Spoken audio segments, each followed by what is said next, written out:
انسان کی زندگی کا مقصد رضائے الہی ہے۔ ہر چھوٹا بڑا انسان اس دنیا میں زندگی گزارے اور اس کی زندگی گزارنے کا مقصد یہ ہو کہ میرا اللہ مجھ سے راضی ہو جائے۔ اللہ کو راضی کرنے کے لیے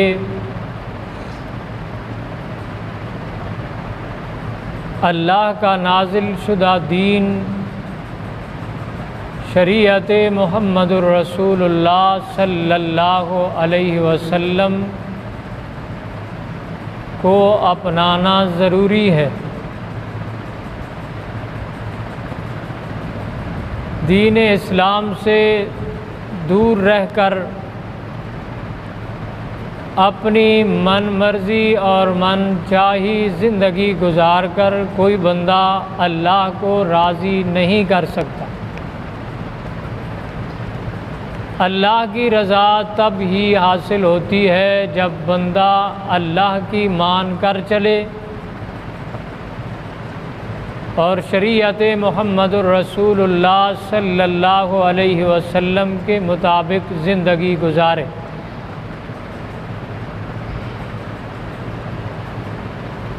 جب بندہ دین اسلام کے مطابق زندگی گزارے گا تو اسے ایک تو اللہ کی رضا حاصل ہوگی اور دوسرا اسے دنیا میں سکون حاصل ہوگا۔ اللہ کی رضا جس بندے کو حاصل ہو جائے اسے دنیا میں بھی پرسکون زندگی ملتی ہے اور آخرت کی زندگی بھی اعلیٰ اور ارفع ہوا کرتی ہے۔ لیکن شرط یہ ہے کہ بندہ اللہ کی رضا کا طالب ہو کر رہے دنیا میں۔ اگر رب کی رضا کا طالب نہ رہا، دنیا کا طالب رہا، رب کی مان کر نہ چلا، اپنی خواہشات کی پیروی کرتا رہا،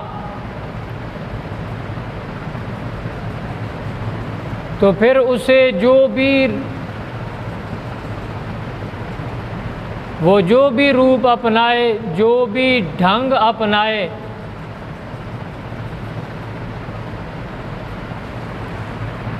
جتنا مرضی اپنے آپ کو متقی پرہیزگار کہلوائے، وہ اس وقت تک متقی پرہیزگار نہیں ہو سکتا جب تک اللہ اور اللہ کے پیغمبر محمد الرسول اللہ صلی اللہ علیہ وسلم کے دین کے مطابق زندگی نہ گزارے۔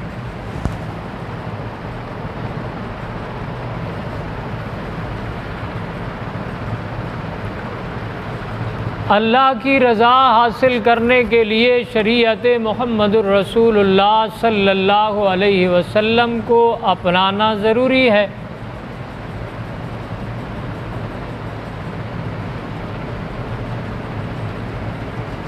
اور جس شخص کو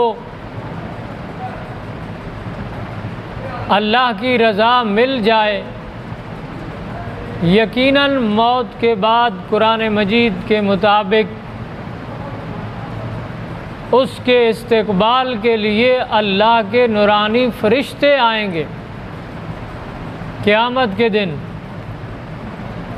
اور موت کے بعد بھی اسے سکون ہی سکون ملے گا۔ قیامت کے دن بھی اللہ اس سے راضی ہوگا، اور جب قیامت کے دن اصل محشر کے میدان میں جس شخص سے اللہ راضی ہو اسے کسی اور چیز کی ضرورت نہیں ہے۔ اور اگر یہاں بندہ بہت کچھ کرتا رہے، بہت کچھ کرے، ظاہری طور پر متقی پرہیزگار بھی ہو، لیکن اللہ اس پر راضی نہ ہو، کل قیامت کے دن اللہ کے پاس جائے، اللہ اس سے ناراض ہو، تو پھر اس زندگی کا کوئی مقصد نہیں، کوئی فائدہ نہیں۔ زندگی کا فائدہ بھی تب ہے، زندگی کا مقصد بھی تب حاصل ہوتا ہے جب بندہ کل قیامت کے دن اللہ کے ہاں پیش ہو تو اللہ اس شخص پر راضی ہو۔ نبی اکرم صلی اللہ علیہ وسلم کی سنت کے مطابق بندہ زندگی گزارے، اور اللہ کے پاک پیغمبر صلی اللہ علیہ وسلم نے فرمایا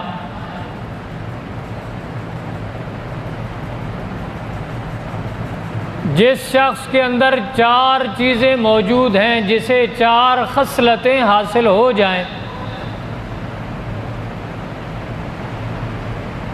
اس کو اگر دنیا میں اور کچھ بھی نہ ملے،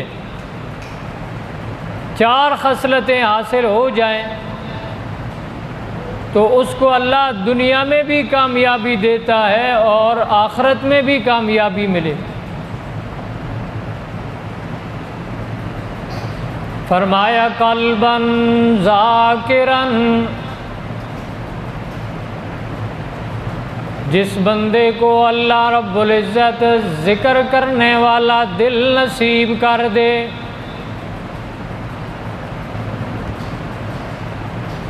جو ہر وقت اللہ کے ذکر میں لگا رہے، یہ وہ شخص ہے جسے میرے پیغمبر صلی اللہ علیہ وسلم نے فرمایا اگر دل ذکر کرنے والا موجود ہے، اسے دنیا میں کچھ بھی نہ ملے تب بھی اسے فائدہ ہے۔ اللہ نے قرآن مجید میں مومنین کی صفات، مومن بندے کی صفت ذکر کرتے ہوئے فرمایا انما المؤمنون الذین اذا ذکر اللہ وجلت قلوبهم، مومن وہ مومن ہوتا ہے جس وقت اس کے سامنے اللہ کا ذکر کیا جائے، اللہ کے تذکرے کیے جائیں اس کے سامنے، وجلت قلوبہم، ان کے دل نرم ہو جاتے ہیں، موم ہو جاتے ہیں اللہ کا ذکر سن کر۔ اور اللہ رب العزت نے فرمایا قرآن مجید میں فَاذْكُرُونِي أَذْكُرْكُمْ وَاشْكُرُوا لِي وَلَا تَكْفُرُونَ، تم میرا ذکر کرو، میں اللہ کو یاد کرو، میرے تذکرے کرو، اذکرکم، میں تمہارے ذکر تمہارا تذکرہ کروں گا۔ اللہ کے پاک پیغمبر صلی اللہ علیہ وسلم کا فرمان ہے بندہ مومن دنیا میں جب اللہ کا ذکر کرتا ہے، اللہ فرماتے ہیں الگ طور پر میرا ذکر کرے، میں اللہ اس کا الگ طور پر تذکرہ کرتا ہوں۔ اور جب بندہ دنیا میں کسی محفل میں اللہ کا ذکر کرتا ہے، میں اللہ کی توحید کے گیت گاتا ہے، میں اللہ کے تذکرے کرتا ہے دنیا کی محفل میں، میں اللہ عرشوں پہ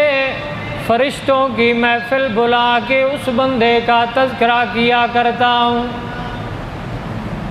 اس لیے میرے پیغمبر صلی اللہ علیہ وسلم نے فرمایا، جس بندے کو ذکر کرنے والا دل نصیب ہو جائے، اللہ کا تذکرہ کرنے والا، اللہ کا ذکر کرنے والا دل نصیب ہو جائے، اور فرمایا وَلِسَانًا شَاكِرًا، جسے شکر کرنے والی زبان نصیب ہو جائے، اللہ کا ذکر کرنے والا دل نصیب ہو جائے، اللہ کا شکر ادا کرنے والی زبان مل جائے۔ قرآن مجید کہتا ہے لَإِن شَكَرْتُمْ لَأَزِيدَنَّكُمْ وَلَئِن كَفَرْتُمْ إِنَّ عَذَابِي لَشَدِيدٌ، اگر تم میرا شکر ادا کرتے رہو گے، میں اللہ تمہارا رزق بڑھاتا رہوں گا، اور اگر تم میری ناشکری کرو گے پھر سن لو ان عذابی لشدید، میری پکڑ اور میرا عذاب بڑا سخت ہے۔